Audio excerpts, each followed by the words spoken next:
ሰላም ጤና ይስጥልኝ አድማጭ ተመልካቾቻችን የጽናት ሚዲያ ቤተሰቦች እንደምን ቆያችሁ እንደምን አረፈዳችሁ እኔ ሰላም ነኝ መደበኛ ፕሮግራማችን ጀምረናል እስከ ፕሮግራማችን ፍጻሜ አብራችሁ እንድትቆዩ በታላቅ አክብሮት እንጠይቃለን የጽናት ሚዲያ አድማጭ ተመልካቾቻችን ሁሉ ጊዜ በመናነሳው ፕሮግራም ላይ ጥሩ ገንቢ ሐሳብ የምትሰጡ በውስጥም በተለያየ መልኩ መልእክት የምትልኩልን ጽናትን የምትደግፉ በአጠቃላይ ምስጋናችን ትልቅ ነው ስለዚህ አጠቃላይ በጽናት ሚዲያ አድማጭ ተመልካቾቻችን ስም ማመስገን እፈልጋለሁ በነገራችን ላይ ብዙ ጊዜ ሚዲያ ላይ ባንናገርም የጽናት ደጋፊዎች ብቻ ሲሆኑ ጽናትን በተለያየ መልኩ የሚያበረታቱ ሰዎች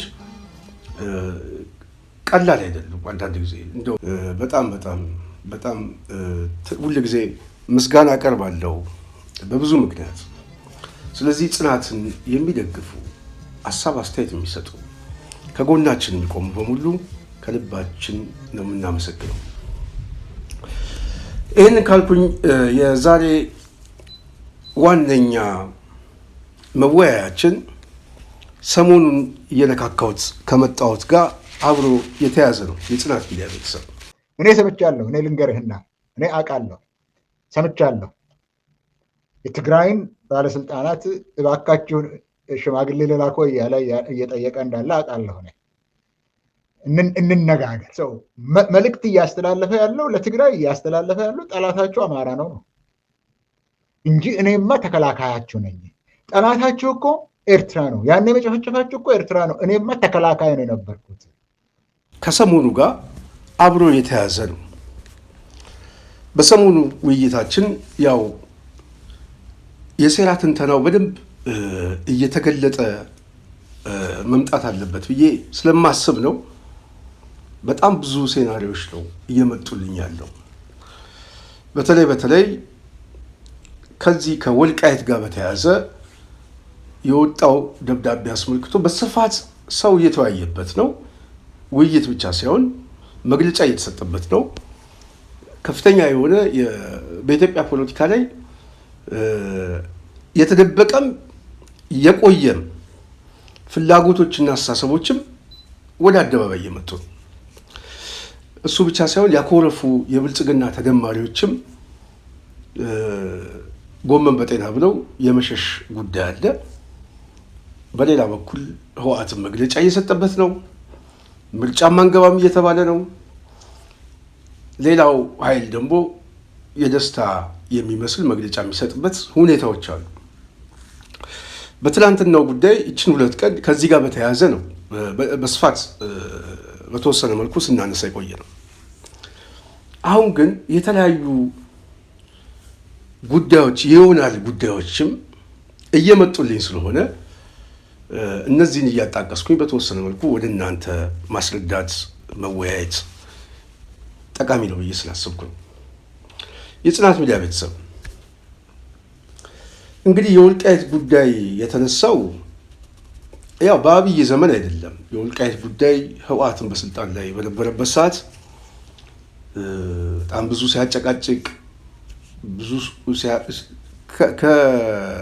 ጥያቄውን ከማንሳት ጀምሮ ጥያቄውን ያነሱትም ሰዎች ከፍተኛ ዋጋ ሲከፍሉበት የቆየ እየተገለባበጠ የመጣ ጥያቄ ነው አሁን የወልቃይት ጥያቄ ግን አብይ እንደ አንድ መሳሪያ አድርጎ የሚጠቀመው በአስተሳሰብ በፍላጎት እኔ አንዳንድ ጊዜ የሰው ልብ ተገልጦ አይታይም እንጂ እያንዳንዳችን ውስጣችን ተገልጦ ቢታይ እውነት ተደብቃ ያለች እውነት ብዙ ሰው ያውቅ ነበር ማን ከማን ጋር መቆም እንዳለበት ፖለቲካ ግን የሚሰራው በተግባራዊ እንቅስቃሴ ነው በሌላ በኩል ደግሞ ከሁኔታ ትንተና ከግለሰቦች ባህሪ ከቆሙለት አስተሳሰብ የሚመጣ የይሆናል የትንተና ሴናሪዎችም ይመጣል እና አብይም በብዙ ነገር ማስቀመጥ እንችላለን በብዙ ነገር ስናስቀምጥ ካስተሳሰብ ከእድገቱ እንደዚሁም ደግሞ ከሚከተለው ፖለቲካዊ ፍልስፍና የአብይ ፍልስፍና በብዙ ምክንያት የወልቃይት አጀንዳ ሊቀርበው የሚችለው ነው ነገራችሁ ከአማራው ጋር ወይም ደግሞ በዛ በኩል ይህን አሳሰብ ማቆየት ሳይሆን የወልቃይት ጉዳይ ቢችል እሱ የግዛት ጥያቄ ተብሎ በሚካለልበት ደሴት ውስጥ በትግራይ ቢጠቃለል ይዘውትም እንደው ተገንጠሉ ብሎ ቢሸኝ በጣም የሚፈልግ ብቻ ሳይሆን የነፍስ መደሰትም ያለበት ሰው በጣም አንዳንድ ጊዜ ስለምንተፋፈር ነው እንጂ ሁሉም ሰው አብዷል ይባላል። ስለምንተፋፈር ነው እንጂ ሁሉም ሰው ትናንሽ የቋጠረው ቂምና መሰሪ የሆነ የፖለቲካ ትንተናዎች አሉ እና አብይ በህወሓት ላይ ቂም የያዘው ከስልጣን ጥቅም የመጣ ግጭት እንጂ ካስተሳሰብ አይደለም። በፍጹም ይሄ አይደለም፣ ግልጽ ነው። በሌላ በኩል ህወሓትም በተለይ የወልቃይት አጀንዳ ተንከባሎ እዚህ የደረሰበት ምክንያት አብይ አጀንዳውን ከቴብሉ ላይ አንስቶ የፖለቲካ መነገጃ መጠቀሚያ ነው ያደረገው። የሆነ ጀማሪ ሱቅ ካያችሁ መጋዘን ውስጥ ተከምሮ የቆየ የፈተና ወረቀቶችን ሰብስቦ ነው በቆየ የፈተና ወረቀት ችርቻሮ የሚነግድበት። አብይ የወልቃይትን ጥያቄ ከቴብሉ ላይ ከቆየው ቴብል ላይ አንስቶ የፖለቲካ ችርቻሮ መነገጃ ነው ያደረገበት። በመግለጫው ላይ ምንድን ነው የሚለው? አመቺ ጊዜ እስኪገኝ ነው የሚለው። አመቺ ጊዜ እስኪገኝ አንተ ያዘው፣ እንደ ሁኔታው አመቺ ጊዜ ደግሞ ሲገኝ ደግሞ አንተ ትይዘዋለህ፣ እንደ ሁኔታው አመቺ ጊዜ ሲገኝ ደግሞ አንተ ጋም ትይዘዋለህ። አመቺ ጊዜ እስኬት አብይ ስልጣን ላይ እስካለ። ስለዚህ ምን እያደረገው ነው? በችሮታ የሚሰጠው ስጦታ አድርጎ ነው። ልክ እንደ ወረቀት እንደ ሱቁ ነጋዴ አሮጌ ወረቀት እንደሚጠቀልል የችርቻሮ ነጋዴ በችርቻሮ አብይ የሚጫወትበት። ግን አጀንዳው የማን ነው? ይሄ አጀንዳስ ባለቤቱ ማን ነው ከተባለ ባለቤቱ ህወሓት ነው። ባለቤቱ ህወሓት በስልጣን ላይ በነበረበት ሰዓት ሲገላበጥ የነበረ አጀንዳ ነው። በመግለጫው ላይ የማንነት ጥያቄ የለም ብሎ ቢክድም ፋክቱ ግን እሱ አይደለም ለሚያውቁት ሰዎች።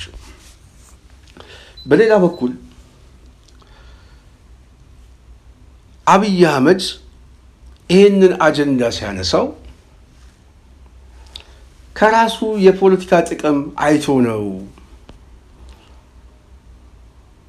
የፕሪቶሪያ ስምምነት ላይ በዋናነት እኮ አብይ የፈለገው ጌታቸውም ገልጾታል።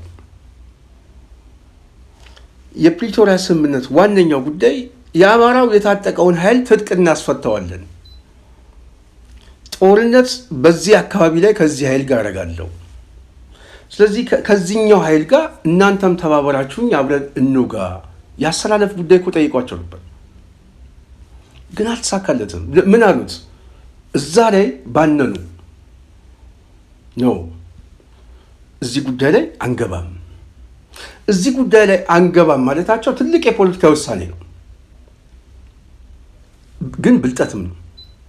ውሳኔ ብቻም አይደለም፣ ብልጠትም ነው። ምክንያቱም እነሱ ከሚገቡ ይልቅ አብይ ወደ ጦርነት ውስጥ እንደሚገባ ስለሚገባቸው ጦርነቱን በሰዓቱ ከአካባቢው ማውጣት ብቻ ሳይሆን ጦርነቱን ደግሞ ስቦ በሌላ አካባቢ ላይ ማድረግ ቢያንስ ሁለት ኃይሎች ተዳክሞ ይጠብቁኛል የሚል ስሌትም አለ። ወታደራዊ ስሌትም አለ፣ ፖለቲካዊ ስሌትም። ይሄ ብልጠታቸውን ነው የማየው። እዚህ ላይ አለመግባታቸው ደግሞ ትልቅ ጉዳይ ነው። ምክንያቱም ደም አፋሳሽ ሂደት ውስጥ ይገቡ ነበር። በሌላ በኩል የአብይ ሞቲቭን በሰዓቱ ስናይ የጠላቴ ጠላት ወዳጄ እየተፈራረቅን አሊያንስ እየፈጠርኩ አጠፋቸዋለሁ ነው።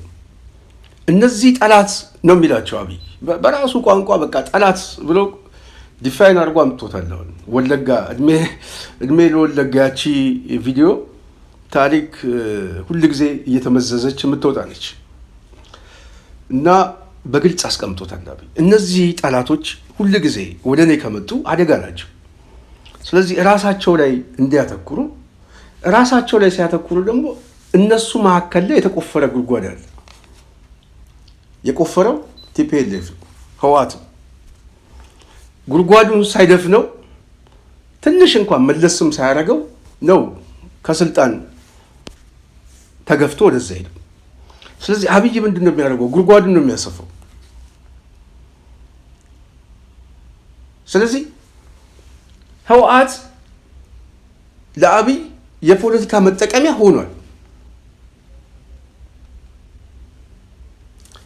በተመሳሳይ የአማራ ኃይሎችም ከአብይ ጋር የተለጠፉትም ለሱ የፖለቲካ መጠቀሚያ ሆነዋል። በአስተሳሰብ ካየነው ግን ጠላት የሚለውን ኃይል መቀነስ ነው። የሚቀንሰው በጦርነት ነው።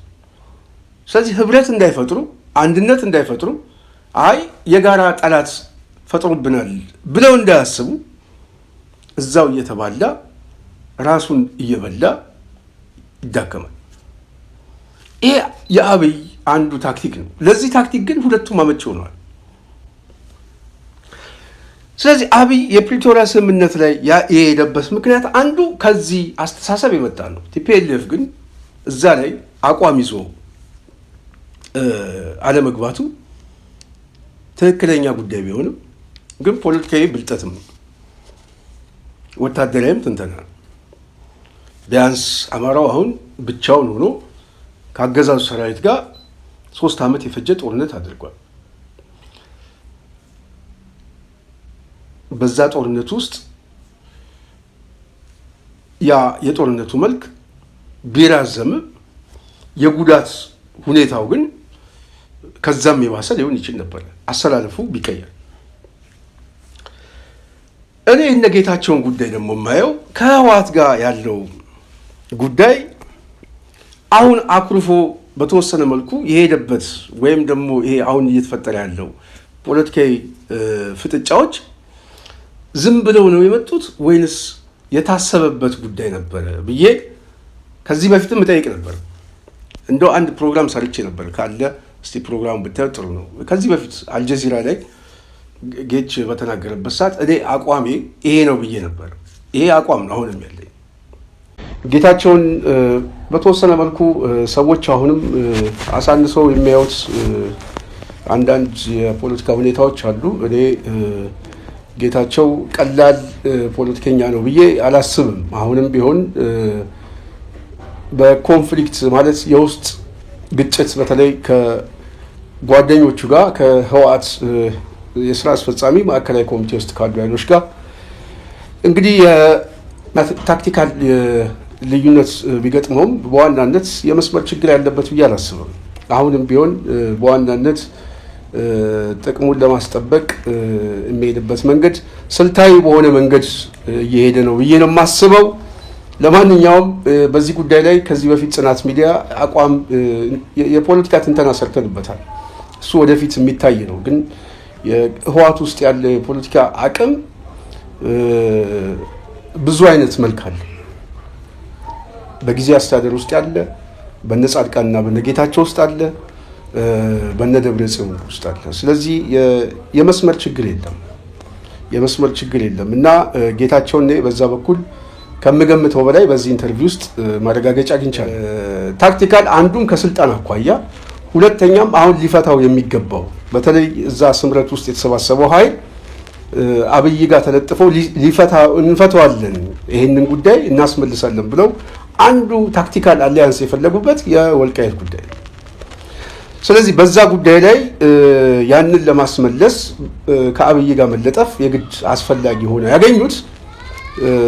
እንግዲህ የወልቃይት ጉዳይ ውስጥ የተሰባሰበው ኃይልም ያው በብልጽግና ውስጥ ተሸፍኖ የመጣ የካቢኔ አባል ስለሆነ ታክቲካል ከነሱ ጋር ያለው ሁኔታ በምን መልኩ እንደሆነ ግልጽ ነው ማለት ነው። ስለዚህ የወልቃይት ጉዳይ አሁንም መቋጫ የሌለለት በጌታቸው መነጽርም ሲታይ በደብረ ጽዮንም መነጽር ሲታይ ተመሳሳይ የሆነ አመለካከት እንዳለ አይቻል። እንግዲህ እዚህ ፕሮግራም ላይ እዚህ ጉዳይ ላይ በዋናነት ማስቀመጥ የፈለግኩት እኔ ተጣሉ ብዬ አላምንም። ጸብ አይደለም። ጸቡ የስትራቴጂ ጸብ ሳይሆን ጸባቸው የታክቲክ ጸብ ነው ብዬ ነው የማስበው። የወልቃይት ጉዳይ በተለይ በወልቃይት ጉዳይ ላይ የተሰባሰቡና ይህን ጥያቄ ያው በተወሰነ መልኩ ከአብይ ጋር በመሆን እናስመልሳለን የሚሉ ኃይሎች ያሰላለፍ ብልጫ ተወስዶብናል። ስለዚህ በዚህ አሰላለፍ ውስጥ ጥያቄውን በጥያቄ እንቀለብሰዋለን የሚል አመለካከት ነው። የስልት ጉዳይ አንድ እሱ ነው። ሁለተኛ አንዳንድ ጉዳዮች ምናልባት የሁኔታ ትንተና ላይ በጣም የሰፋ ሊሆን ይችላል፣ ግን እድሎች ካሉ ግን ሊጠቀሙበት የሚፈልጉ አንዳንድ አሰላለፎችም ስላሉ የብዙ ስሌት ድምር ነው እንጂ ጌታቸው አብይን በዛ በተረዳበት አስተሳሰቡ በቀጥታ ምንጣፍ ጎታች ለመሆን አይደለም፣ ስሌቶች ስለነበሩት። ከስሌቶቹ አንዱ ግን ይሄ ጥያቄ ነበር። እዚህ ጥያቄ ላይ ተበልጠናል ወይም ደግሞ ሴራውን ተጫወተብን ኦህዴድ ብሎ ሲያስብ ኩርፊያ ውስጥ ገብቶ አጀንዳ ሆኖ ቢመጣም በፍላጎት ደረጃና በአስተሳሰብ ካየለው መቀሌም ያለው አዲስ አበባም ያለው ምንም ተመሳሳይ የሆነ አክሽን እንዳለ ይታየኛል። ዋናው ጥያቄ ግን የአብይን የክፋት ትንተናና የማጋጨት ትንተና ጌታቸው ጠፍቶት አይደለም። በጣም የሚገርመኝ ይሄ እንደው ትንሽ የነቃ ሰው የሚባል ጻድቃን ጠፍቶት አይደለም፣ ያውቁታል። በህገ መንግስቱ በፕሪቶሪያ ስምምነት በምናምን ብዙ ጊዜ መግለጫም ሲሰጥ ይሄ ህገ መንግስቱ የፕሪቶሪያ ስምምነት የሚባል ነገር አለ። በፕሪቶሪያ ስምምነት ላይ ወደ ጦርነት የተገባበት ምክንያትና ኮዞቹን ሳትፈታው ይህንን እንፍታ ብለህ ስትመጣ ሌላውም አይ ይሄ ጉዳይማ ወደ ጦርነት የገባውበት ጉዳይ ነው አጀንዳዬ ነው ሲልህ እሱን በምን ታስታርቀዋል? እሱን ማስታረቅ ስለማይቻል ወደ ግጭት ውስጥ ትገባል። ወደ ግጭቱ ስገባ የሚጠቀመው ማን ነው? የግጭቱ ዳኛ ነው። ቢፈልግ ቢጫ ይሰጣል፣ ቢፈልግ ቀይ እየሰጠ ቢፈልግ ፔናልቲ እየሰጠ ምናምን ጢባ ጢቤ ይጫወትብሃል። አብይ አህመድ ይሄንን ያዘው። ስለዚህ ይሄ ትንተና ጠፍቷቸው አይደለም፣ ግን አመቺ ሆነዋል። በፕሪቶሪያ ስምምነት በምን ስምምነት በህገ መንግስቱ ምናምን ሉዓላዊ ግዛት ነው የሚባለው። ደግሞ አሁን ቅርብ ጊዜ ኦነግ በሉዓላዊ ግዛታችን እንዳትገቡ ነው ያለው። የት? አዲስ አበባ። እኔ በነገራችን ላይ እንኳን ወልቃይት መተከል ደራ የሚባለው አይደለም መሀል አዲስ አበባ የትግሬውም ልጅ በአዲስ አበባ ጉዳይ ግን አይጠይቁም። አዲስ አበባም እኮ የኛ ነው አይሉ። የአዲስ አበባ ጉዳይ የሰው ሀገር አድርገው ያዩታል። በተመሳሳይ በወልቃይት በኩልም ጥያቄ የሚያነሱ ሰዎች የአዲስ አበባ ጉዳይ በህገ መንግስቱ ሉዓላዊ ግዛታችን ሲል ኦህዴድ ይሄ ጉዳይማ አያስኬደንም አይልም። እኛን የሰው ሀገር አድርገው ነው የሚያዩት። እዛ አካባቢ ያለው ግን የፖለቲካ ጥያቄው መጓተቻ ገመድ ሲያደርገው ከፍላጎት እና ከአሰላለፍ አኳያ ፖለቲካሊ የመረዳት እና የሁኔታ ትንተና መስራት እሱ ሌላ ጉዳይ ነው። ግን ሴራውን እንዴት እንበጠሰው የሚል አመለካከት ግን የለም። ሴራውን ለመበጠስ ሳይሆን ያለው እልህና ተቸካይነት ነው ያለው። በዚህኛው በኩል ተቸካይነት የብስጭትና የእልህ፣ በዚህኛው በኩል ደግሞ በተመሳሳይ ያው ትላንት የደረሰብን ቁስል አለ። ለዛ ቁስል አሁን መልስ አግኝተናል። የአሸናፊነት የድል ስሜትነት ምናምን እና የመበሻሸቅ ጉዳይ ነው የሚታየው። ይሄ ጉዳይ አገዛዙን የተመቸው ይመስለኛል። የጽናት ሚዲያ ቤተሰብ አብይ አህመድ ወደ ዋና ነጥቤ ስገባ የህወሓት የፖለቲካ አስተሳሰብም በጣም ተመችቶታል። በጣም እየጫወተበት ነው። በነገራችን እኔ ህወሓት እንደው ህወሓት ውስጥ አንድ ፖለቲከኛ ትንሽ ከሁኔታው ጋር የሚል አንደኛ የትግራይን ህዝብም በጣም በቆየ የፖለቲካ አስተሳሰብ ላይ ህዝቡም ራሱ በጣም ያሳዝናል።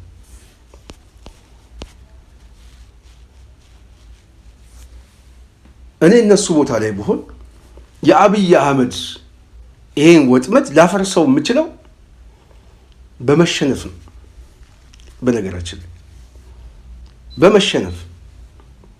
በመሸነፍ ማሸነፍ ስለምችል ብዙ ሰው የማይረዳው መቀበል የማይፈልገው ጉዳይ ይሄ። ከዚህ በፊት አንዳንድ ወንድሞች በተለይ በፋኖ ትግል ውስጥም በጣም የሚገርመኝና እስካሁን መልስ ያላገኘሁለትም ይሄ በቃ አንዳንድ ጊዜ የሆነ ሰዓት ላይ በመሸነፍ ማሸነፍ የሚቻልበት ሰዓት እድላቸው እጃቸው ላይ ነበሩ ወንድሞች ነበሩ። በብዙ ነገር የሁኔታ ተገማች ያሉ ነገሮችን በማስቀመጥ ተገማች የሆነ ውጤት ማምጣት ይቻላል። ምናልባት ይሄ ፖለቲካዊ ቋንቋ ነው ለሚገባው ሰው ካልሆነ ተገማች ያልሆነ አብይ ሊገምተው የማይችለው ጉዳይ ምንድን ነው? ሊገምተው የማይችለውን በመቀበል ሌላው ወይም ደግሞ ሊገምተው የማይችለውን በመቀበልህ የምታሸንፈው ቀላል ጉዳይ አይደለም። ፖለቲካዊ ትርክቱን ሁሉ ነው የምታሸንፈው። አጠቃላይ መንፈሱን ነው የምትቆጣጠረው። አዲስ የመጣውን የትውልድ አስተሳሰብ ይሄ አዲስ እየመጣ ያለውን አሰላለፍ ሁሉ የበለጠ ውሃና የፀሐይ ብርሃን ሲያገኝ እንደሚፋፋ አበባ አዳዲስ ነገሮችን ትፈጥራል።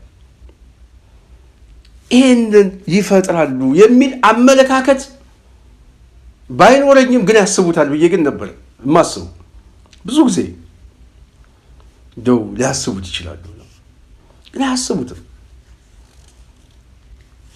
አሁን መቼለትም በዚህ ጉዳይ ላይ በመግለጫ ሲወጣ በዋናነት ይህን ህገ መንግስት ከጭቁን ብሔረሰቦች ጋር ታግለን ባበጣ ነው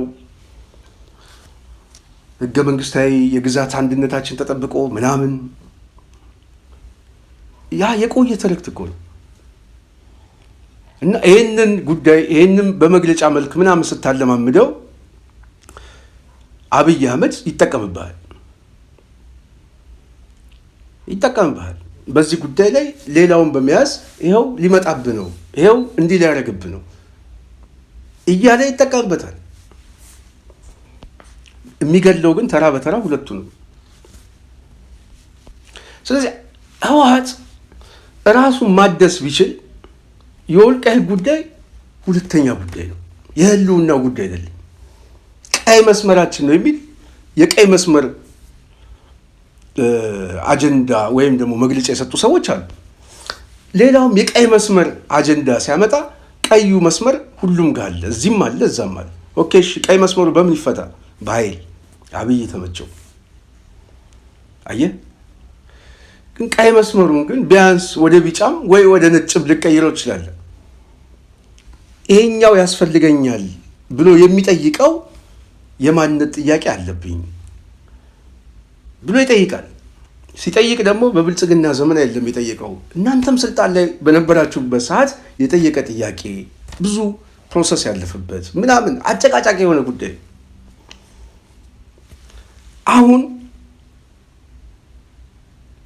ህወሓት በዚህ ጉዳይ ላይ የፕሪቶሪያ ስምምነት በህገ መንግስቱ የግዛት አንድነት የሚል ሉዓላዊ የሆነ አገር አድርጎ ራሱን ከሚቆጥር ይህንን ሊያባላን የሚችለው አገዛዝ አዲስ አበባ ያለው አገዛዝ ነው። ኦኬ እሺ፣ በመግለጫው ላይ የሴራ ትንተና ነው ብሎ ደርሶበታል። እሱ በኋላ መጣበታል ለምን እንደፈለገው። ግን ከደረሰበት ሴራው ይህንን ሴራ በምን አይነት ሴራ ነው ማፍረስ የሚቻለው የሚለው ግን ህወሓት ለመረዳት በጣም እያረጀ፣ እውነቴን ነው እርጅና እየተጫነው እየደከመው በጣም አሁን የፖለቲካ መጉበጥ ውስጥ ነው ያለው። በቃ ጎብጧል። የጎበጠ መንቀሳቀስ ያቃተው ሽምግልና ውስጥ የተጫነው አዛውንት እንጂ ይሄንን ሴራ ሊበጥሰው የሚችለው የግዛት አንድነቴ በህገ መንግስቱ የፕሪቶሪያ ስምምነት እንደዚህ አይነት የመግለጫ ጋጋታ እኔ በእነሱ ቦታ ቦል አላወጣም። እማወጣው የሚገመተውን ሳይሆን የማይገመተውን ፖለቲካዊ ዲስኮርስ አመጣዋለሁ። በእነሱ ቦታ ብንሆን የማይገመተውን ይሄ ምናልባት የፖለቲካ ማህበረሰባችን በጣም ብዙ ቻሌንጅ ይኖረዋል፣ ይገባኛል። ይህንን ለመቀበል የረገፈው ወጣት አለ። ብዙ ሰማዕታት ዋጋ ተከፍሎበታል፣ ብዙ ተዘፍኖበታል። 1 2 3 ትውልድ 2 ትውልድ ወጥቶበታል። ግን ማለማመድ ግን የሚቻለው በዚህ ሰዓት ነው። ስለዚህ ጥያቄዎቻችን ልንመልስ የምንችለው በጋራ አንድነታችን ነው ብሎ መቀበል፣ ትላንትናም የተፈጠሩት ችግሮች ሁሉ በአዲስ የፖለቲካ ባህል በአዲስ የፖለቲካ አስተሳሰብ ልንተካውና ልናድሰው ሁሉ በቃል ኪዳን ተስማምቶ በሕገ ልቦናው ተስማምቶ የሀገሪቷን ችግር ሁሉ የምንፈታበት የፖለቲካ ማዕቀፍ ተቀብሎ ቢመጣ በጣም አብይን ዋጋውን ያስከፍሉት ነበር። ማንነቱን ደግሞ ራሱ ገልጦ ይመጣ ነበር።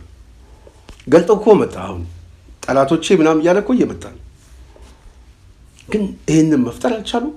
በሌላውም በኩል በተመሳሳይ ከዛ ውጪ በቀይ መስመር በህገ መንግስት በፕሪቶሪያ ስምምነት ወደ ነበረበት ምናምን የሚለው ዲስኮርስ በተለይ በአማራውና በትግራዩ አካባቢ ላይ አጨቃጫቂ በሆኑ ጉዳዮች ላይ እነዚህ አይነት ዲስኮርሶች አሁን ለአብይ የሚጠቅሙ ናቸው። የእድሜ ማራዘሚያ። ይህንን ነው መንቃት ያልቻሉት። ስለዚህ ምን እያደረገበት ነው? የጽናት ሚዲያ ቤተሰብ ይሄ አጀንዳ በ3 ከፍያ ይቸዋል። አንድ ፖለቲከኛ ፕሮፌሰር እስቄል ጋቢሳ ሲናገር ሚዲያ ላይ ሰማሁት። ምን አለ? የአብይ አገዛዝ ላይ መረጃ አለኝ፣ ወደ ጦርነት ሊገባ እንደፈለገ መረጃ አለኝ፣ በደንብ ጥንቅቅ ያለ መረጃ አለኝ አለ። ምናልባት መረጃ እነሱ ጋር ሊኖራቸው ይችላል ተብሎ ይታመናል፣ ከማንም በላይ። ምክንያቱም ኦህዴድ ውስጥ ያለው ኔትወርክ በቀላሉ ኮሚኒኬሽን ስላለ። ስለዚህ የጽናት ሚዲያ ቤተሰብ ይህንን መረጃ ስሰማ አብይ ይህንንም አጀንዳ ያመጣበት ሁኔታ 3 ወሳኝ ጉዳዮች ይኖራሉ ብዬ ደግሞ አሰብኩኝ። ከዚህ በፊት እኔ በስፋት ገልጫለሁ። ወደ ጦርነት የመግባት እድሉ በጣም ሰፊ ነው። የሚገባው ግን ከምርጫው ጉዳይ ጋር በተያያዘ ምርጫው ማድረግ የሚያስችልበት አንጻራዊ ሰላም ካገኘ ዝም ብሎ መድፍና ታንክ እያሳየ ሰራዊት እያሳየ ምርጫ እስከ ማድረግ ይፈልጋል። ከምርጫው በኋላ ግን ወደ ጦርነት ይገባል፣ ምንም ጥያቄ የለውም። ይሄ ሁኔታ ግን የማይፈቅድለት እድል እየተፈጠረ ሲመጣ ተገዶም ሊገባ ይችላል ብዬ ነግሬያቸዋለሁ። እንደውም እስከ አድዋ ብዬ ሁሉ ያስቀመጥኩበት ጊዜ አለ። በዚች በየካቲት ጊዜ ውስጥ ምናልባት ከተሳሳትኩኝም ወደፊት ሰፋ ቢልም ጦርነት ውስጥ ግን የመገባት እድሉ ሰፊ ነው። ስለዚህ ሕዝቅኤል ጋቢሳ እንዳለው ወደ ጦርነት ሊገባ እንደሚችል መረጃ አለኝ ካለ የእሱን መረጃ ይዤ አብይ ይህንን በምርጫ ቦርድ በኩል መግለጫ የሰጠበት በቦታው ላይ መግለጫ ማውጣቱ ጥቅም አለው ሲል የሴራ ትንተና ነው። ቦታው ላይ ግን ምርጫ ይደረጋል ወይ ከተባለ አሁንም አቋሜን ነው የምነግራችሁ፣ ምርጫ እንደማይደረግ እንደሚቀለበስ ያውቁታል። ግን ምርጫው ከመቀልበሱ በፊት ግን መግለጫው እንዲወጣ የተፈለገበት ዋነኛ ምክንያት ያሰላለፍ ጉዳይ ነው፣ የሴራ ትንተና ነው። ይህንን ጉዳይ በሶስት ልክፈል። አንደኛው የአሊያንስ ማፍረስ ጉዳይ ነው። የአሊያንስ ጉዳይ ነው። ምን እየተፈጠረ ነው? ፖለቲካዊ አሊያንስ እየተፈጠረ ነው። ይሄ ፖለቲካዊ አሊያንስ በተለይ በዚህ በህወሓት በኩል ያለው ምናምን የጋራ ጠላት ካለን የጋራ ትግል ያስፈልገናል የሚል በአስተሳሰብ ደረጃ ምንም ችግር የለውም። በአቋም ደረጃ የአቋም ትንተና ያስፈልገዋል። ማለት ያው የአሊያንሱ ስትራቴጂ ጥያቄዎች ያስፈልጉታል። ግን የፖለቲካ ዲስኮርሱ ላይ ግን አብዛኛው የሚስማማበት ነው። በጋራ የጋራ ችግር አለብን፣ ስለዚህ በጋራ እንታገል የሚለው ያስኬዳል። እንዴት ነው የምንታገለው ምናምን የሚለው እሱ ሌላ ጉዳይ ሆነ፣ ሌላ የፖለቲካ ነጥቦች ናቸው። እኔም ማምነው ጥንቅቅ ያለ ከተነሳለት ዓላማ የሚቀዳ አሊያንስና ትብብር ነው ብዬ ነው ማምነው፣ በትክክልም መሆንም ያለበት። ግን ይሄ አሊያንስ ምናምን ይሄ መሰባሰብ የአብይ አገዛዝ ወለጋ ላይ ምንድን ነው ያለው? ጠላት እየመጣብን ነው፣ ዞኖች እየተሰባሰቡ ነው፣ ዞን እየመጣብህ ነው፣ አንተም ዞን ነህ፣ ቢላ ይዘዋል፣ ቢላ ያዝ እያለ ነው። ስለዚህ እነዚህ ዞኖችን የሚመታበት አንድ የመግለጫ የሴራ ትንተና ነው። ምን በማድረግ አሊያንሱን ቢያንስ ማፍረስ። አሊያንሱን ማፍረስ እንኳን ባይችል በፋኖ እንቅስቃሴ በተለይ የአማራ ኃይሎች ላይ ብዥታና ክፍፍልን መፍጠር። ሁለት ነገር ይመታበታል፣ ልብ በሉ። አንደኛው ከትግራይ ኃይሎች ጋር በጥርጣሬ እና የአሊያንሱ ጥያቄ አደጋ ውስጥ እንዲገባ ፖለቲካዊ መጠራጠር እንዲመጣ። ሁለተኛው ከአማራ ኃይሎች ጋር ደግሞ ልዩነት መፍጠር፣ በተለይ ከደጋፊውና ውስጥም ካለው ከፋኖ የኃይል አሰላለፍ ውስጥ እንዴት ነው አሰላለፉ የሚፈጥረው የሚለውን በተወሰነ መልኩ ትንሽ ላምጣበት። ሁለት ነገር፣ ለምሳሌ ይህንን ደብዳቤ ስናወጣ ይህንን የሚቃወም እና የሚደግፋል። ለምሳሌ አማራ ኃይሎች ደግፈው መግለጫ ቢያወጡ በዚህ ጉዳይ ላይ ዝም ነው ያሉት። በጣም በቃ ስትራቴጂክ የሆኑ ሊደሮች በጣም አደነኳቸው። አንድ በግል መግለጫ አልሰጡም።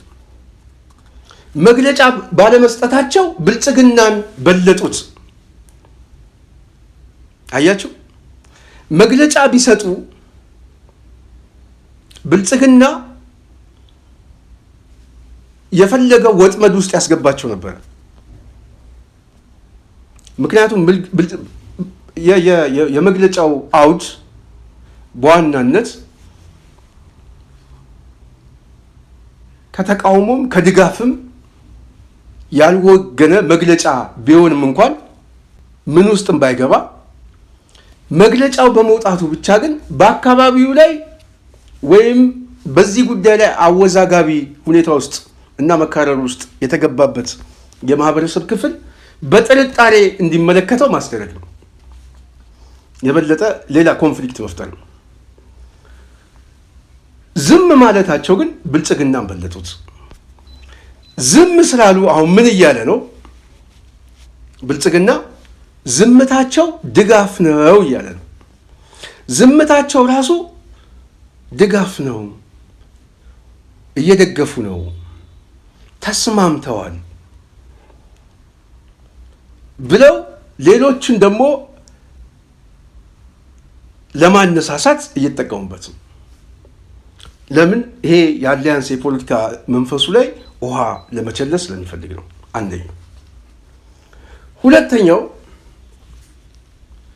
ፖለቲካዊ አለመረጋጋትና አደገኛ መካረር መፍጠር ነው። የፖለቲካ አየሩ ላይ ድጋሚ የጭቅጭቅ እና የአዲስ የፖለቲካ ሁኔታ መፍጠር ነው። ለዛ ምንድን ነው የተጠቀመው አብይ በዚህ ጉዳይ ላይ ሲጠየቅ በጣም የተለያየ ኮሚሽን ሁሉ አቋቁሞ ነበር። በተለይ የማንነት ምናምን ጉዳይ ኮሚሽን ያፈረሰው ኮሚሽን እንተወሱ ባለፉት 5-6 ዓመታት እኮ አለ እስካሁን ያልወሰነው።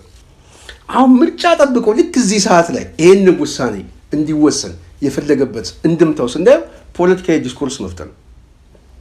ስለዚህ የፖለቲካዊ ዲስኮርስ በመፍጠር አየሩን መያዝ፣ ይሄ አየሩን የያዘ የፖለቲካ አሳሰብ አዳዲስ ውጥረቶችን ማምጣት፣ እነዚህ ውጥረቶቹ ባሉበት ሁኔታ ወደ ሶስተኛው ነጥብ ልሄድላችሁ። ይህንን ሲሄዳ የሊቃኑ ሽኩቻ አለ ሚዲያው ላይ ምናምን መሰዳደቡ ምናምን ይመጣል።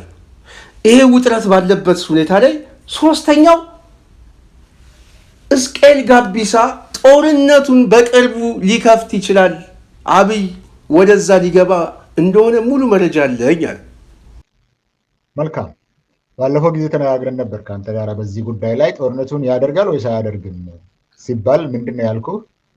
ሰውየው ስጋት ካለው ማንኛውንም ነገር ያደርጋል፣ ጦርነትን ይጀምራል። የኔ ስጋት ነው ካለ ምክንያቱም ጠቅላይ ሚኒስትር ሆኖ ካልኖረ በህይወት የሚኖር አይመስለውም። እሱ ሁልጊዜ የሚናገረው ስለራሱ መሞት ነው። ጠቅላይ ሚኒስትር ካልሆነ እሞታለሁ ብሎ የሚያስብ ስነ ልቦና ነው። እንደዛ ነው ውቅሩ፣ የስነ ልቦና ውቅሩ እንደዛ ነው። እንደዛ የተወቀረ ነው። ጭንቅላቱ ውስጥ ፍርሃት ከተጀመረ ያለ የሌለ የመንግስትን ኃይል ተጠቅሞ ወደ ጦርነትም ወደ ምንም ይሄዳል። ምክንያቱም ካለበለዚያ አልኖርም ስለሚል ነው። አለበለዚያ አልኖርም የሚል ነው። ሁለተኛ አዛዥ አለው፣ ባለቤት አለው። እሱን የሚያዘው አቡዳቢ ነው እንጂ አዲስ አበባ ላይ አይደለም። ይህንን ተነጋግረናል። ሁለቱ ግፊቶች የውጭም የውስጥም የገዛ ራሱ ስጋትና አሁን ተቋማት የለውም በኢትዮጵያ ውስጥ። ይህንን ነገር ማወቅ አለበት። መከላከያ ምናምን የምትለው ተቋም የለም። እሱ ነው ሁሉን የሚያዘው። አሁን በምርጫ ቦርድ ያደረገውን አይነት ራሱ ነው ትዕዛዝ ነው የሚሰጠው እንጂ በተቋማት የሚሰራው ነገር የለውም። ስለዚህ የራሱ የውስጥ ችግርና ከውጭ የሚመጣው ትዕዛዙ ወደ ጦርነት እንዲሄድ ነው የሚገፋፋው። ነገር ግን ቀጥታ ጦርነት ሊገባ ይችላል ብዬ አሁን ልነግርህ አልችልም ነው። ዛሬ ግን እኔ አምኛለሁ ወደ ጦርነቱ ይሄዳል። ለምን? ሁለቱ ነገሮች ተጠናክረው መጥተዋል። እሱም መኖር የማይችልበት እየመሰለ ነው። አሁን ወለጋ ላይ ሲያደርገው የነበረውንም ሐዋሳ ላይ ሲያደርገው የነበረውንም በሶማሌ ክልልም ሲያደርግ የነበረውን በማይበት ጊዜ እናንተ ደግፉኝ፣ እናንተ ተዘጋጁ፣ ጦርነቱን ግን እሄድበታለሁ ብሎ ለማይመለስ ደረጃ ላይ ደርሷል። ስለዚህ ወደ ጦርነቱ ሲሄድ አብይ ልብ ብላችሁ እየተከታተላችሁ ከሆነ ወደ ጦርነቱ ሲሄድ መጀመሪያው ቅድም ብያቸዋለሁ፣ አሊያንሱን አደጋ ላይ መክተት ነው፣ የፖለቲካ ዲስኮርስ መፍጠር ነው። ከዛ በኋላ ፖለቲካዊ መካረልና ግጭት የሚፈልግ በሁለቱም መካከል ላይ ማነሳሳት ነው። ከዛን አብይ ወደ ጦርነት ሄደ። ወደ ጦርነቱ ሲገባ እኔ ጥያቄ ከሻዕቢያ ጋር ነው፣ ከእናንተ ጋር አጀንዳ የለኝም። ስለዚህ ይሄ ጥያቄ የማን ጥያቄ ነው አለ?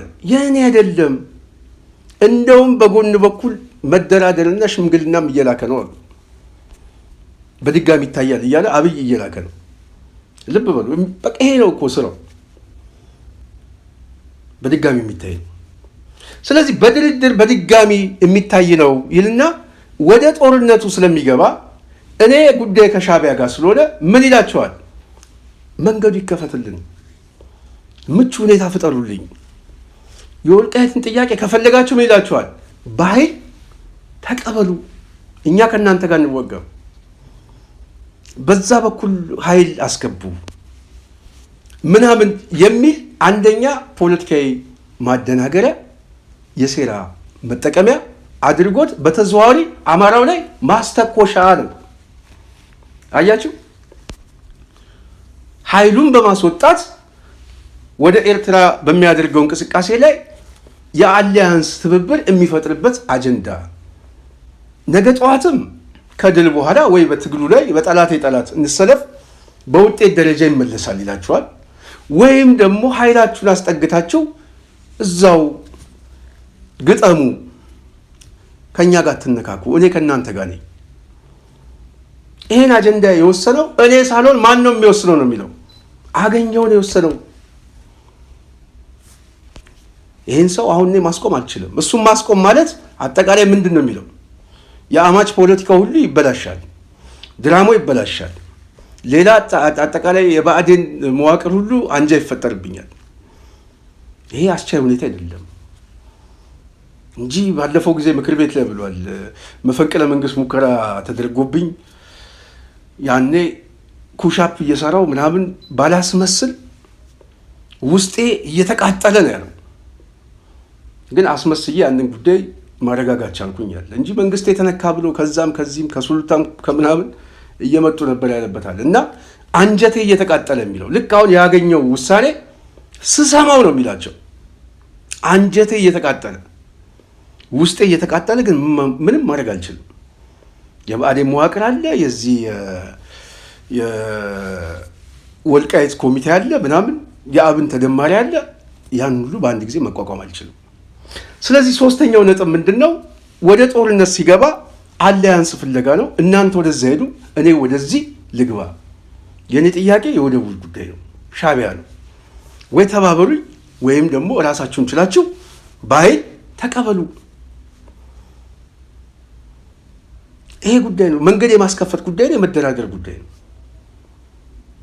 ስለዚህ አብይ የሴራ ትንተና ሲሰራ አሊያንሱን ማፍረስ፣ ከአማራ ጋር ያለ የፖለቲካ ኢንቫይሮንመንትን ድጋሚ ሌላ ጥላሸት መቀባት፣ ፖለቲካዊ ዲስኮርሱ በዋናነት ውጥረት መፍጠር፣ ለዛ ውጥረት ደግሞ የኃይል አማራጭ አድርጎ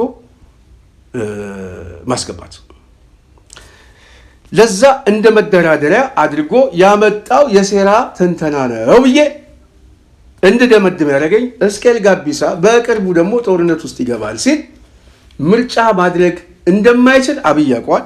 እኔ በተደጋጋሚ ነው ብለው ይህንን ምርጫውን ከመሰረዙ በፊት ግን ይህንን አጀንዳ በምርጫ ስም ማምጣቱ ፖለቲካዊ መካረሮችና አጀንዳዎችን ፈጥርበታል ብሎ ስላሰበ ነው ማለት ነው።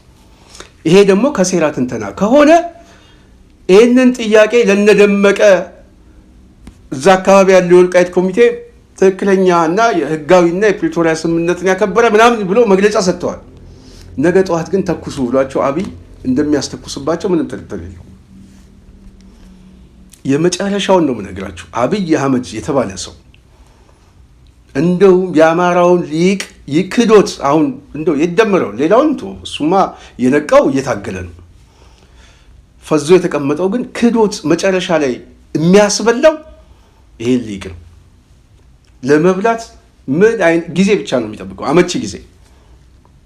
ስለዚህ አሁን በሶስተኛ ምን እያደረገ ነው አብይ? የጦርነት የሂደቱ ያሰላለፍ ስምምነት አድርጎት እያመጣው። ወይ እድል ስጡኝ፣ አትተናኮሱ፣ ነገ ይመለስላችኋል። ከፈለጋችሁ ደግሞ ሄዳችሁ በኃይል ያዙ፣ ካልሆነ የጠላት ጠላት እናንተም ከኛ ጋር ተሰለፉና ይሄንን ጦርነት ሁኔታውን እንለውጠው።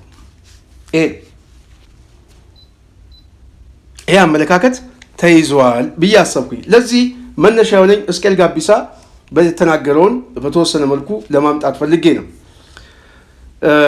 የጽናት ሚዲያ ቤተሰብ። ስለዚህ አብይ በዋናነት የሴራ ትንተናው ከዚህ የተነሳ የክፋት ትንተናው ከዚህ የተነሳ እንደሆነ ሁሉም ሰው ሊገነዘብ ይገባል። ለአማራው ጥቅም አይደለም። በወልቃይት ጉዳይ ላይ ህወሓትም ተቸካይ የሆነ አቋሙ አብይን እየጠቀመው ነው። በነገራችን ላይ እያገዘው ነው፣ ለሴራ እየተመቸ ነው። ህወሓት ተቸካይ የሆነ አመለካከቱ አንዱ በህግና በህገ መንግስቱ በፕሪቶሪያ ስምምነት የግዛት አንድነት ይመለስልኝ ነው የሚለው። በኢትዮጵያ ውስጥ የግዛት አንድነት ያለው የለም። ከዚህ ጥያቄ ስነሳ የግዛት አንድነት አማራው የለውም፣ ኦሮሞ የለውም፣ ትግሬውም የለውም፣ ሌላውም የለው። የግዛት አንድነት አለኝ የሚል ከሆነ ይሄ አስተሳሰቡ ሌሎቹም የግዛት ጥያቄ አለን ይላሉ። ለምሳሌ ከተማው የአዲስ አበባ ህዝብ በሙሉ መሬቱ የኛ ነው፣ ሰው ግን መጤ ነው ይላል። ስለዚህ ህወሓት የግዛት አንድነቴ ይመለስ ሲል የመሀል ሀገር ህዝብን ምን እያለው ነው? አንተም ድርሻን ውሰድ እኔም ድርሻዬን ልያዝ እያለ። ኦኬ አማራ ውስጥ ደግሞ ምን ይልሃል? የግዛት አንድነት ይመለስልኝ ስትለው በህገ መንግስቱ ውስጥ ነው። ህገ መንግስቱ እኮ እኔ አላውቀውም ይልሃል። በፕሪቶሪያ ስምምነት ስትለው እኔ እኮ አልተወከልኩም ይልሃል። አይ በኃይል ነው የምመልሰው ስትለው ደግሞ እኔም ኃይል አዘጋጅቻለሁ ይልሃል። እሺ መፍትሄው ምንድን ነው ስትለው መፍትሄ የለውም። ግን መፍትሄ ሊኖረው የሚችለው ህወሓት እጁ ላይ ፖለቲካዊ ዲሲሽን ሲያመጣ ነው፣ የፖለቲካዊ ውሳኔ ሲወስን። ስለዚህ መፍትሄው የጽናት ሚዲያ ቤተሰብ ፖለቲካዊ ውሳኔ በመወሰን የሚጠናቀቅ ነው። ለዚህ የፖለቲካዊ ውሳኔ ደግሞ ኃላፊነት ያለበት ህወሓት ራሱ ነበር። ምክንያቱም በስልጣን ላይ የቆየው እሱ ነው። ይሄ ጥያቄ ሲብላል የነበረው በሱ ጉዳይ ነው። የችግሩ ባለቤት ብቻ ሳይሆን የውሳኔውን ባለቤት የነበረው ህወሓት ነው። አብይ ያንን እየቆፈረ እየተጠቀምበት ነው። ስለዚህ መፍትሄው ፖለቲካዊ ለውጥ፣ ፖለቲካዊ ሽፍት በማድረግ አብይ በቆመበት ሳይሆን ባልቆመበት የፖለቲካ አስተሳሰብ መምጣት ሲችሉ ያንን እያደረጉ አይደለም። ያንን አላመጡም። ለዛ በጣም የሚጮሁት እንደውም የሚታገሉ ሰዎች ምናምን ነው። በጣም የተራዘመ ትግል ሲያደርጉ የነበሩ ሰዎች ናቸው የሚጠይቁ የነበሩት። በጣም እኮ የሚገርም መጠየቅ የሚገባቸው አይጠይቁም። የጋራ የሆነ አቋም አላቸው። አንድ የሆነ አቋም በህገ መንግስቱ ሉዓላዊነት። ለዛ ጥሩ ምሳሌ ጌታቸው ነው። ጌታቸው በዚህ ጉዳይ ላይ አዲስ የፖለቲካ አስተሳሰብ ይዞ አልመጣም። የመጣው ይሄ የወልቃይት ኮሚቴ ከአብይ ጋር ተሰባስቦ ያሰላለፍ ብልጫ ወስዶብናል፣ ስለዚህ እኛም ያሰላለፍ ብልጫ እንውሰድ፣ እሱ የያዘውን ታጣቂ እኛ ላይም ሀራ ላይ እናስቀምጥ፣ እዚህ ራያ አካባቢ ያለው ኃይል የነጌታቸው ኃይል የሚባል እነሱ ያላቸው ቅርበት እኛም በተመሳሳይ ቀረብ እንበል፣ አብይ ኪስ ውስጥ እንግባ። ስለዚህ በእነሱ አሰላለፍ ውስጥ መተን ጥያቄያቸውን በጥያቄ እኛም እንቀለብሰዋለን። እንደውም ቅርብ ጊዜ ጌታቸው አስተዳደሩ ይፈርሳል ምናምን ሲል ነበር። መጨረሻ ላይ ግን አብይ ስሌት ያሰላበት የሴራ ትንተና ነው።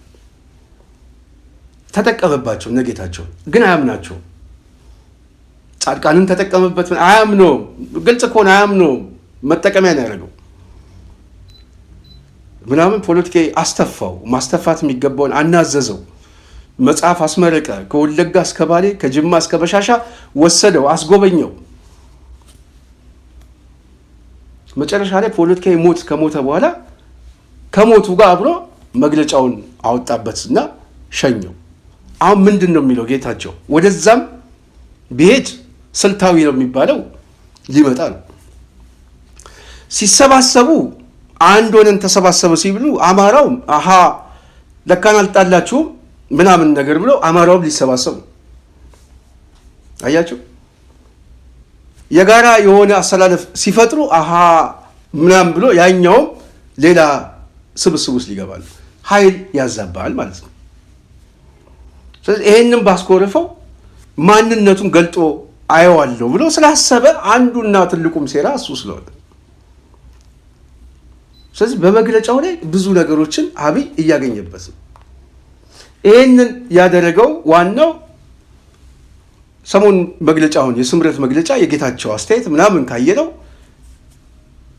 ልክ አሁን እኛ የምናነሳው የሴናሪዮ ትንተና ጋር አብሮ የሚሄድ ይመስላል። የስትራቴጂ ጉዳይ ሳይሆን የታክቲክ ጉዳይ ነው። ጸብ የለም ምናምን የሚለውን አብይ እንደ ማሳያ ይጠቀምበታል። አሰላለፉ ላይ ደግሞ ከእንደገና ደግሞ አሰላለፉ ላይ የሚታይ አሰላለፍ ሲፈጠር ሌላውም እንደ አደጋ ይታይና ሌላው አሰላለፉ ላይ ሌላ መካረር ውስጥ ይፈጠራል። በዚህ መሀል እኛ እናተርፋለን፣ ጥቅማችን እናስጠብቃለን፣ እነሱ ይባላሉ፣ ይጋደላሉ ብሎ ያስባል። ስለዚህ ቅድም ያልኳችሁ ሶስተኛው አንዱ አብይ ለመደራደር የሚፈልግበት ነው። የአሊያንስ አሰላለፍ የሚያዛባበት ፖለቲካዊ መካረር እና አለመተማመን የሚፈጥርበት እድሎችን አገኛለሁ ብሎ ስላሰበ ነው። ይሄ ግምገማችን ፐርፌክት ላይሆን ይችላል። የሁኔታ ትንተና ግን ሊሰራበት የፈለኩት ሕዝቅኤል ጋቢሳ አልናገርም አሁን እንጂ አንድ ጉዳይ አስቧል። ወደፊት እናገራለሁ ያለው ግን ጦርነት ውስጥ መግባቱን ግን ገልጿል። ለዛ ነው ዝግጅት እያደረገ ያለው። ምን አይነት ጦርነት ለመዋጋት እንደሚሄድ ደግሞ ተናግሬያለሁ። ስለዚህ ዳኛውም ጠበቃውም ወሳኙም ያ ሰው ነው። ለምንድን ነው ይሄ ሪዝነብል መሆንን የምንጠብቀው?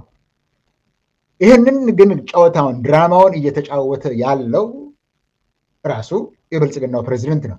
ያዘዘውም እሱ ነው። አሁን እያደረጉ ያሉት ትግራይ ሆይ ከእናንተ ጋር ለመዋጋት አልፈልግም፣ ለይቼ እኔ ለመዋጋት የምፈልገው በትዕዛዙ መሰረት ከአቡዳቢ የማገኘው መሰረት እኔ ለመዋጋት የምፈልገው በዚህ በአሰብ በኩል ወደ አሰብ ገብቼ ወደብ ለማምጣት ነውና እባካችሁ ተውኝ እናንተ። ምክንያቱም እኔ ለእናንተ ስል ነው እንትን ያልኩት ነው፣ ለእናንተ ብዬ ነው እንደዚህ የነበርኩት። አሁን እናንተ ጋር ጣላ እየገፋፋኝ ያለው ማን ነው? ያኔ የአማራ ክልል ፕሬዚደንት የነበረ አሁን ደግሞ እዚህ ሆኖ የፌዴሬሽን ምክር ቤት ሆኖ ይሄንን የሚጽፈው እሱ ነው፣ እኔ አይደለሁም። አማራና ትግራይ ተጣሉልኝ እባካችሁን ተጣሉልኝ እያለ እኔ አይደለሁም እያለ ነው። እባካችሁ የትግራይ ኃይሎች ቲፒኤልኤፍ እና ቲዲኤፍም ከአማራ ጋር ተጣሉ እንጂ ከኔ ጋር ችግር የላችሁም። እኔ ከእናንተ ጋር ችግር የለኝ። በዚች በኩል ሾልኬ አሰብ ሄጄ አሰብን ለማምጣት ነው ያለኝ። እባካችሁ ተው ነው። እኔ ሰምቻለሁ። እኔ ልንገርህና እኔ አውቃለሁ፣ ሰምቻለሁ። የትግራይን ባለስልጣናት እባካችሁ ሽማግሌ ልላኮ እያለ እየጠየቀ እንዳለ አውቃለሁ። እንነጋገር። ስለዚህ ምን እያደረገ ነው ያልከው ሰው መልእክት እያስተላለፈ ያለው ለትግራይ እያስተላለፈ ያለው ጠላታችሁ አማራ ነው እንጂ እኔማ ተከላካያችሁ ነኝ። ጠላታችሁ እኮ ኤርትራ ነው። ያኔ መጨፈጨፋችሁ እኮ ኤርትራ ነው። እኔማ ተከላካይ ነው የነበርኩት። አሁንም እኔ ከእናንተ ጋር ጥል የለኝም። ምክንያት አለ። አሁን አልናገርም፣ ዛሬ አልናገርም። ይህንን አሁን ያመጣበት ምክንያት ደግሞ አለ። ዛሬ ግን አልናገርም። ምክንያት አለ ዛሬ የተናገረበትን። ለምን በቆፈረው ጉድጓድ ይሂድበት እሱ ራሱ እያለ ያለው ግን ከእናንተ ጋር ነው ችግር የለኝም እባካችሁ። ወለጋም ሄደህ ትለምናለህ፣ እዚህም እየመጣ እየለመነ ነው። እባካችሁ ነው። ጥላችሁ ከአማራ ጋር ይሆን በቂ መረጃ አለኝ ብሏል። ስለዚህ ጦርነት ውስጥ ሊገባ ስለፈለገ ይሄ አሰላለፍ ማዛባት ወደ አዲስ አበባው ጉዞ እንዳይመጡበት፣ ምክንያቱም ኃይሉን በሙሉ እዛ ነው የሰበሰበው። እዛ ያለው ኃይል ተመታ፣ እዚህ አዲስ አበባ ዙሪያ የከበበው ኃይል ደግሞ የጋራ ቅንጅት አድርጎ እንዳይመጣበት የግድ አማራው የቲፒኤልኤፍ ጠባቂ ሆነው እንዲቀመጥልህ ስለሚፈልግ አለቀ። ነጥቡ ይሄን። እርስ በርሳቸው ማገዳደል በውጤት ደረጃ እሱ አንድ ኃይል ጋር ይሆናል አሰላለፉ ማለት ነው። በሌላ በኩል ደግሞ የመሀል ሀገር ፖለቲካውን አይጫወቱብኝም ብሎ እስካሰበ ድረስ ስጋት አይሆን። ስጋት ያልሆኑ ኃይል ደግሞ ወልቃይትን ለማንም አይሰጥም። አብይ ስልጣኑን ባስተማማኝ ሁኔታ ካስቀመጠ በኋላ ግን ወልቃይት በእርግጠኝነት እኔ የት አካባቢ ላይ አብይ ብያኔ ሊሰጥ እንደሚችል ከመገመት በላይ አውቀዋለሁ። ስለዚህ ይሄ አይጠቅምም። የሚጠቅመው ይሄንን ሰው ሴራውን ከነቃል እንዴት አድርገን እንለውጠው፣ እንዴት አድርገን መሰረታዊ የሆነ ስር ነቀል ለውጥ እናምጣ፣ ለዛም ደግሞ ኃላፊነት እንውሰድ፣ የትላንትናውንም ቁስል እኛ እንቀበል ብሎ መጨከን ያስፈልጋል ብዬ አስባለሁ። ይህንን የማያደርግ ከሆነ ህወሓት አሁንም እያረጀ እየሞተ ይሄዳል። ሌላ የሚታየኝ ጉዳይ አይደለም። ይሄን ለማለት ነው። የጽናት ሚዲያ ቤተሰብ የዛሬ ፕሮግራማችን ይሄን ይመስል ነበረ። በጣም የተራዘመ ቢሆንም በተወሰነ መልኩ የተሰማንን ሀሳብ በተለይ ከሕዝቅኤል ጋቢሳ መረጃ ትንተና ተነስተን አብይ አሁን ያወጣበት መግለጫ አንዱ ከአሰላለፍና ከኃይል ማዛባት ጋር እንደዚሁም አዳዲስ ጦርነቶችን ለመጀመር ካለው ፍላጎት የመጣ እንደሆነ እና ምርጫውንም ማድረግ እንደማይችል እንደ ማሳያም ተጠቀምኩበት። እንደ ማሳያ ለምርጫ ብሎ ያወጣው ደብዳቤ ግን ምርጫ እንደማይቻል ወደ ሌላ ሁኔታ ውስጥ ሊገባ እንደሚችል ማሳያ ሆኗል ብዬ ስላመንኩ ነው ያመጣሁት። በሚቀጥለው በሌላ ሀሳብ በሌላ ዝግጅት እስክንገናኝ የዛሬም በዚህ ያበቃለሁ። ሙሉ ዝግጅት ያቀረብኩላችሁ እኔ ስንታየሁ ቸኮል ነኝ። ስለነበረ ቆይታ እያመሰገንኩ ከዚሁ እሰናበታለሁ። ሰላም።